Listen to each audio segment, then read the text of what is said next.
nempel di bak loncat itu, di pasir itu yang paling dekat dengan garis start, maka itu yang dia akan diukur.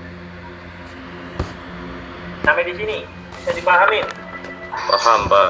Ada yang ditanyakan sampai di sini? Lanjut ya. Lanjut. Nah, loncat jauh sendiri adalah cabang on atletik yang bertujuan dengan mencapai jarak loncatan yang terjauh. Selesai sampai di situ. Yang namanya loncat jauh adalah loncat yang bertujuan untuk mencapai loncatan yang terjauh. Ya. Jadi semakin jauh loncatannya, maka akan semakin jauh pula yang diukur. Ya. Gaya dalam loncat jauh adalah ada gaya langkah. Gaya langkah itu ketika melayang teman-teman di udara, yaitu seakan-akan melayang di udara atau berlari di udara. Ya, itu gayanya. Termasuk ini tuh gaya langkah, gaya layang. Terus ada gaya gantung, ada style. Style gaya gantung itu adalah diam saja di udara seperti tubuh kita tuh mengambang. Ya, terus gaya jalan di udara. Nah, inti gaya jalan di udara tuh walk in the air atau berjalan seolah-olah kita melangkah-langkah di udara. Oh sorry, gaya langkah itu atau gaya jongkok ya, flat. Teknik dalam loncat jauh dibagi dalam beberapa tahap. Yang pertama adalah tahap awalan lari sekencang-kencangnya. Ini menggunakan otot kaki yang sekuat-kuatnya, menolak menggunakan koordinasi tangan, lengan, pundak, kaki semuanya ikut untuk mencapai apa? Untuk mencapai stimulus yang semaksimal mungkin. Gaya ketika sudah menolak, maka akan ada momentum melayang. Usahakan melayang ini tubuh kita itu mengalami gaya pegas sekencang-kencangnya dari papan tolakan. Dan gaya mendarat itu bisa menjatuhkan diri, bisa juga dengan menggunakan kaki yang terlebih dahulu. Tahapan awalnya adalah tentunya melakukan kecepatan yang sangat laju atau sangat cepat, sprint sekencang-kencangnya. Tahap tolakan membangun kecepatan vertikal dan menunjukkan hilangnya kecepatan horizontal. Jadi jangan sampai hilang nih momentum horizontalnya. Yang berikutnya tahap melayang, persiapan untuk mendarat, dan 3 teknik yang dapat digunakan adalah sail, hard, dan high kick atau bisa disebut dengan pendaratan yang menggunakan kaki. Dalam setiap mendarat, pelompat memaksimalkan jarak potensial dalam jalur melayang yang meminimalkan hilangnya jarak yang menyentuh pasir. Jadi ketika kita mendarat itu seminim mungkin tubuh kita itu yang menyentuh pasir. Jadi jangan semua bagian tubuh kita menyentuh pasir. Contohnya ketika kita mendarat nih teman-teman, bagian tubuh kita jatuh kaki terlebih dahulu, tapi kita ini jatuh itu ke belakang seperti ini. Ya, nanti kepala kita yang dihitung atau bagian yang menyentuh pasir yang paling terdekat dengan garis start. Jadi usahakan seminim mungkin ketika mendarat itu ada bagian yang menyentuh pasir, karena itu yang akan menjadi patokan untuk gaya atau jarak ukurnya. Teknik tolakannya seperti biasa, ya. Panjang langkah dimaksimalkan, lebih sedikit langkah dalam gerakan loncat jauh, maka akan semakin jauh loncatannya, seperti larinya mirip lari sprint. Ya, kecepatannya selalu meningkat. Teknik tolakannya menggunakan kaki bagian depan atau ujung kaki. Yang diharapkan adalah momentum gaya pegas dengan teknik biomekanikanya dimaksimalkan. Menggunakan tolakan kaki yang paling terkuat, ya tekniknya. Ketika ada yang menggunakan kaki kiri yang paling terkuat, ya maka silakan menggunakan kaki kiri.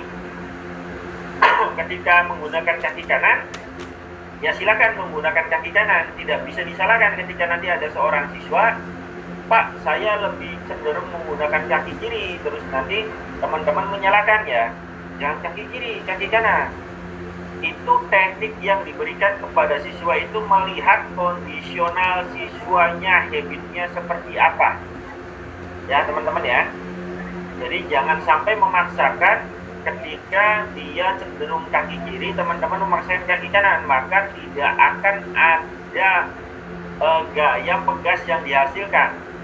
Tetapi teman-teman bisa memaksimalkannya ketika dalam setar awalan. Ya, maksimalkan nih start awalannya sekencang mungkin, semaksimal mungkin,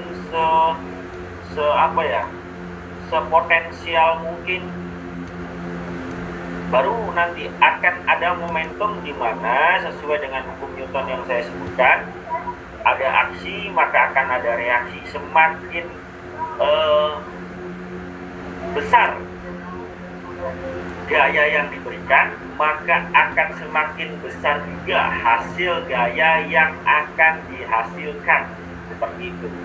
Sampai di sini paham ya, teman-teman ya? Tekniknya sama seperti teknik lari sprint awalannya. Maksimalnya seperti itu. Hanya saja tidak ada awalan biasanya.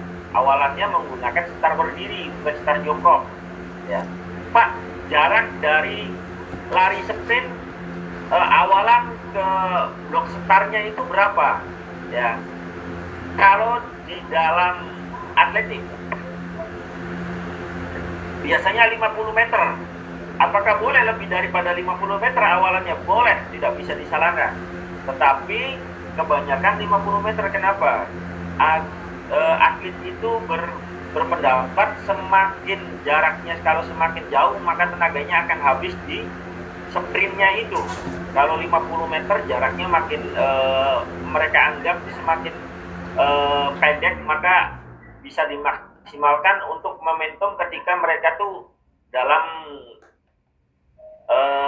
melakukan lompatannya gitu loh. Tetapi kalau ada siswa atau siswi nanti, Pak saya mau lebih jauh, silakan kalau hasilnya jauh lebih maksimal gitu loh.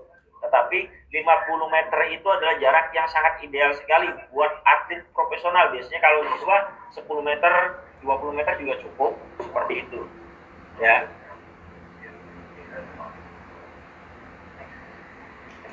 Ya, lanjut dulu ya.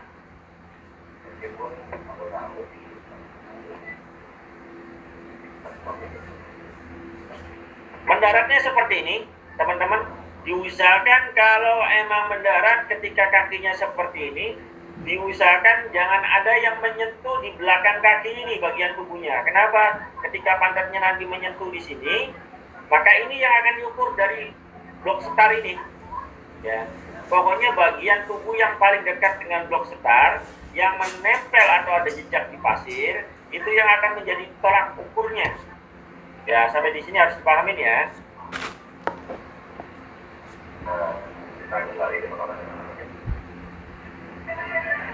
Terus cara mengukur lompatannya. Sebelum cara mengukur, cara lompatannya dulu.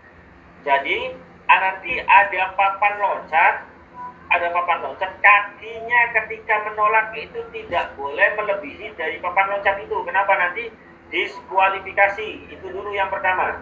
Terus yang mengukurnya itu dari papan loncat ke bekas bagian tubuh yang menempel ke pasir atau ke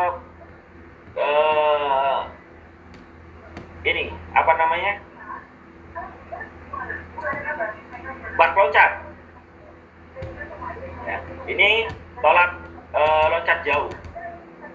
Sebentar, teman-teman perhatikan ya tekniknya.